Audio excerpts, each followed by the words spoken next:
Thank you for watching our MCH regional interviews. The goal of these is to make sure our advocates across the state can hear from real people having real conversations. Today, our guest is Michelle, who's from Minneapolis, who personally has experienced and has lived in different tent cities.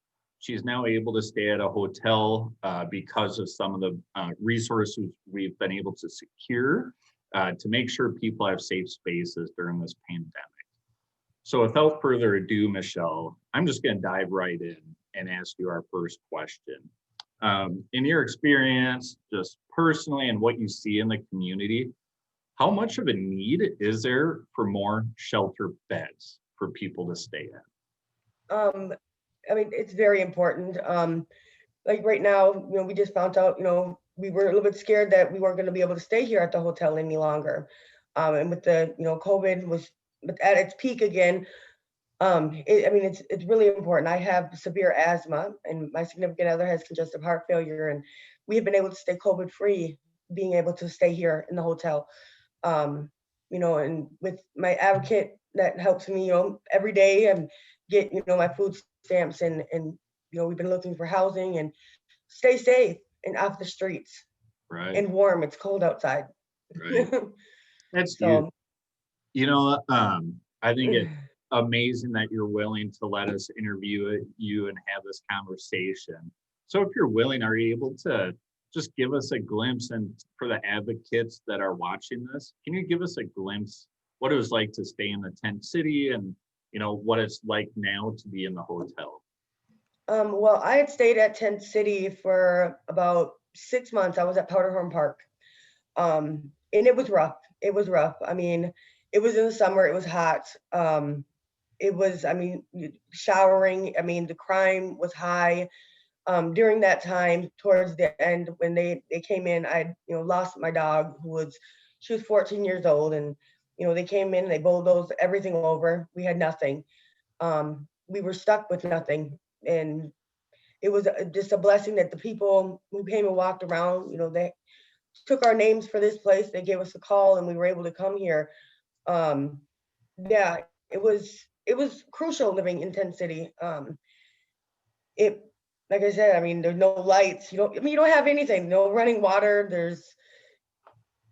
So it was a transition. It was a blessing when this hotel thing happened, and just being able to shower every day, the 3 meals a day.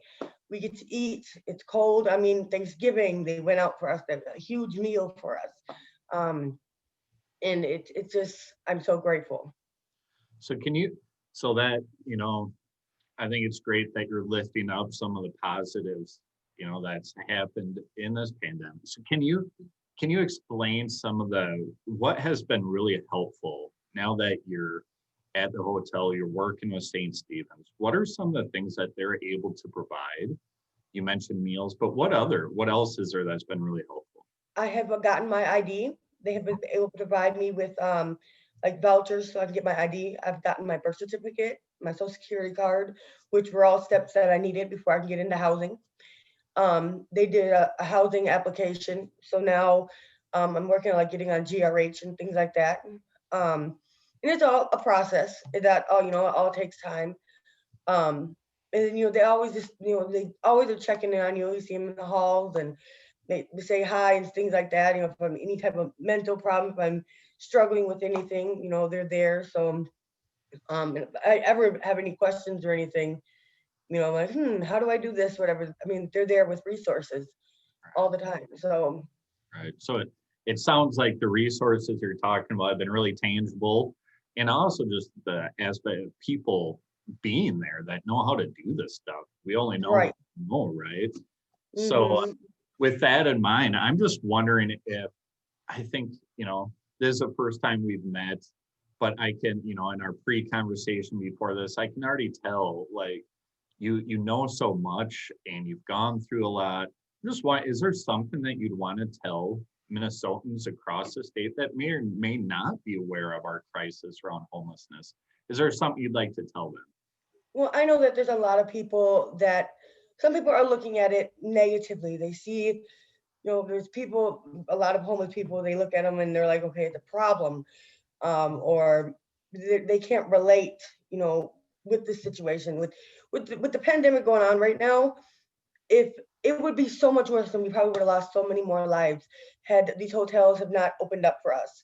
Um, I mean, just people can just, you know, be patient and continue to like donate and help us. I mean, I've watched a lot of people walk out of here into new homes, just, you know, with the help of everybody. I mean, this is people, I watch people drop off donations all the time for us, you know, so just, I know, we're all got to stick together and get through this.